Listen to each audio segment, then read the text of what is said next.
हरे कृष्णा। स्वागत है आपका हमारे इस कार्यक्रम में। और इस कार्यक्रम में हम बात करते हैं अलग अलग लोगों की, जिसे 14 भुवन कहा जाता है, 14 लोक कहा जाता है। और हम पृथ्वी जो है भूलोक पर रहते हैं। तो हमारे ऊपर उच्च लोक कितने हैं और उससे नीचे हमारे पृथ्वी भूलोक से नीचे कितने निम्न लोक है, ये सब को जानने की कोशिश करते हैं। हाँ, शास्त्र में लिखा है कि आप जिस तरह से कर्म करते हैं, कर्म की गति के हिसाब से जब आपका अंत समय आता है, आप अलग अलग इन्हीं लोकों में से कोई लोक में आपको स्थान मिलता है। तो हम जानना चाहेंगे, पहले तो हम यही जान रहे हैं कि ये अलग अलग लोक में क्या है और किस कर्म के हिसाब से यहाँ जाया जाता है और कहाँ जाके फिर भगवान की धाम जो है वहाँ पहुँचते हैं और वहाँ से हमें फिर वापस आना नहीं होता है। और ये जो जन्म मृत्यु का चक्र है उससे हम निकल जाते हैं। ये कौन सा धाम है और वहाँ जाने के लिए क्या करना होता है? तो अभी हम लोग जो है भूलोक, हाँ, फिर इससे ऊपर जो है जनलोक, महलोक, तपलोक, ब्रह्मलोक तक हमने बात कर लिया है और जान लिया है। अब ब्रह्मलोक के बाद क्या है ये जानना जरूरी है। देखिए, ब्रह्मलोक तक जो है ब्रह्मा जी जहाँ रहते हैं, जहाँ का अधिश्वर है ब्रह्मा जी, जो सृष्टि करता है, वो वहाँ रहते हैं। लेकिन उससे ऊपर क्या है? उससे ऊपर है कैलाश लोक और वहाँ का जो अधिष्ठाता है हमारे शंकर जी है। तो कैलाश लोक में क्या है?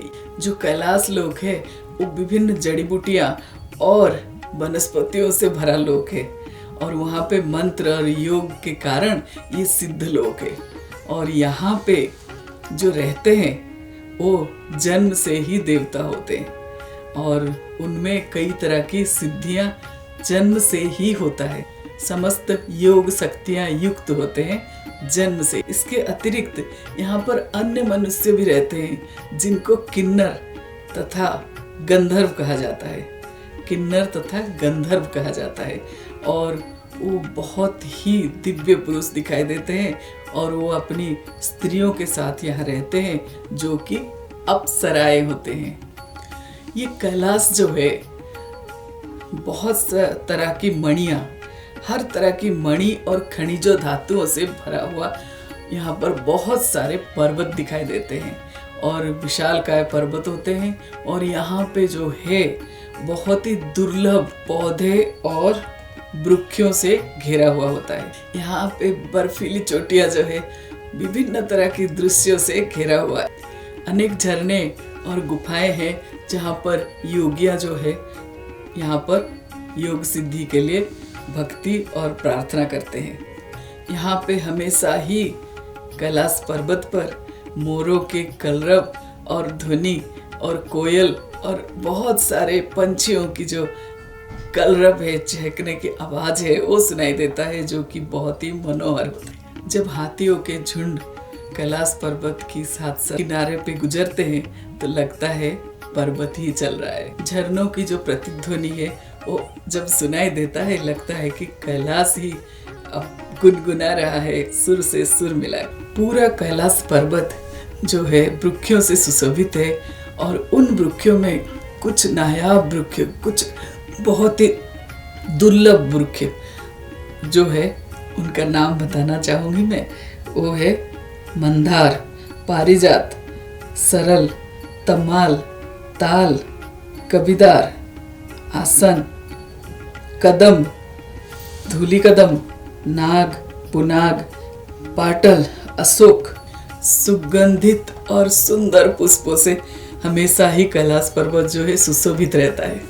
कैलाश पर्वत की शोभा वृद्धि में अन्य वृक्षों का भी योगदान है और उनमें से जो मुख्यतर जो वृक्ष है वो है सुपारी, कटहल, भोजपत्र, गुलाब, बरगद, राजपुग, जामुन तथा इसी प्रकार के अन्य वृक्ष।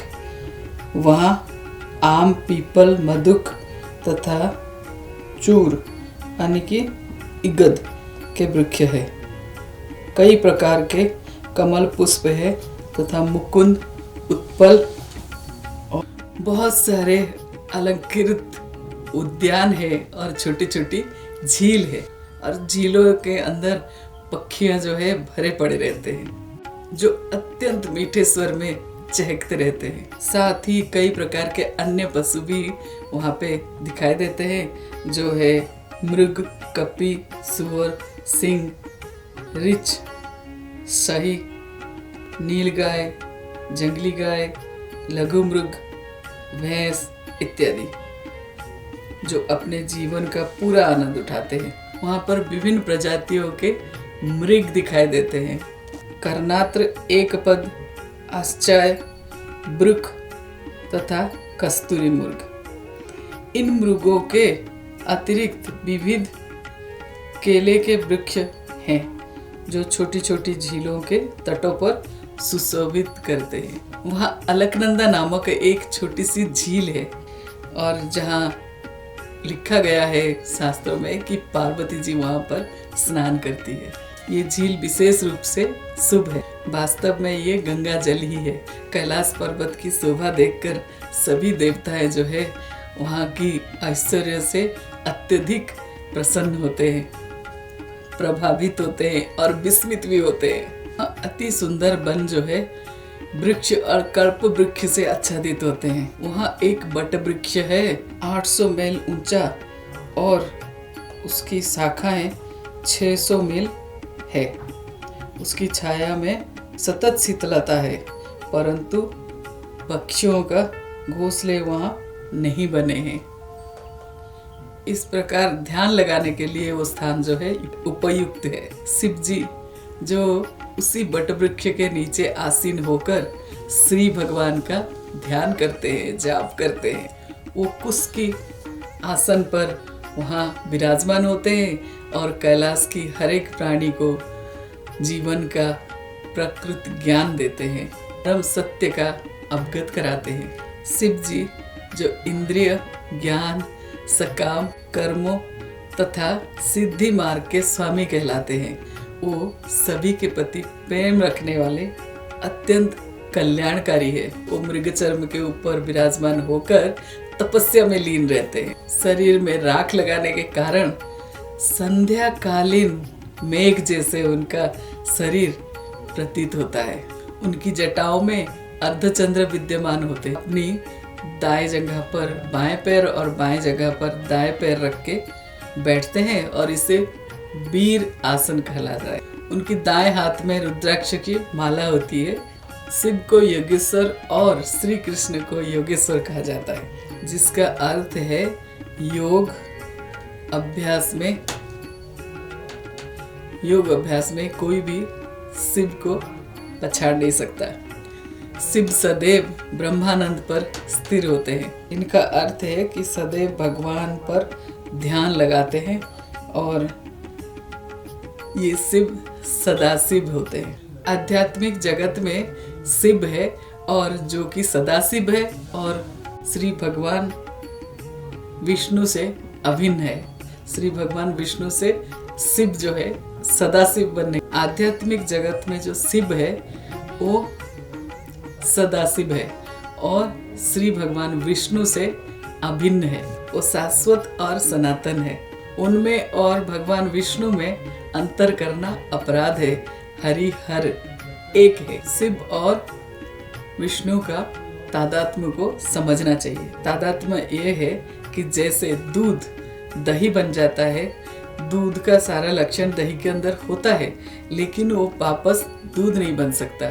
ऐसे ही सदाशिव जब तमोगुण को धारण करके सृष्टि के संहार के लिए शंकर जी बन जाते हैं, तब वो विष्णु से शंकर होते हैं। लेकिन दोनों में तादात्म्य है और दोनों एक दूसरे से अभिन्न है। जिस प्रकार दूध खट्टाई या जामनाती के संगम से दही में बदल जाता है, किंतु फिर भी अपने उपादान कारण दूध के वह ना तो समान होता है और ना ही उससे पृथक होता है। उसी प्रकार संहार कार्य के निमित्त जो शंभु रूप में परिणत हो गए हैं, उन आदि पुरुष भगवान गोविंद का मैं भजन करता हूँ। ये हमारे ब्रह्म संहिता में लिखा हुआ है। यद्यपि गुण एक है, फिर भी विष्णु मूल रूप में आदि रूप होने के कारण विष्णु की ही पूजा करना चाहिए। यद्यपि मूल रूप में विष्णु ही बदल के शंभु बनते हैं, तमोगुण को धारण करते हैं, लेकिन विष्णु ही पूजा योग्य। भगवान शिव भी पद्म पुराण में पार्वती जी से कहते हैं, देवी दुर्गा से कहते हैं, आराधनां सर्वेषां विष्णुर आराधनां परम। अर्थात सभी आराधनाओं में से विष्णु आराधना ही सर्वश्रेष्ठ है। इसीलिए हमारा सर्वश्रेष्ठ गंतव्य स्थल कैलाश धाम भी नहीं है। इसका अर्थ है कि कोई और धाम है जो कैलाश धाम से ऊपर है, जहाँ हमें अधिष्ठवर जो है, जहाँ के अधीश्वर है वो भगवान विष्णु है, तो हमें वहाँ तक पहुँचना है।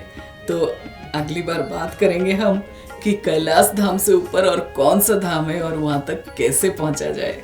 देखिए, जो शिव भक्त है वो कैलाश धाम तक तो पहुँच जाते हैं, लेकिन वो हमारा आखिरी गंतव्य स्थल नहीं है। आखिरी गंतव्य स्थल हमारा भगवान विष्णु की धाम है, जो स्वयं शिव भी कहते हैं।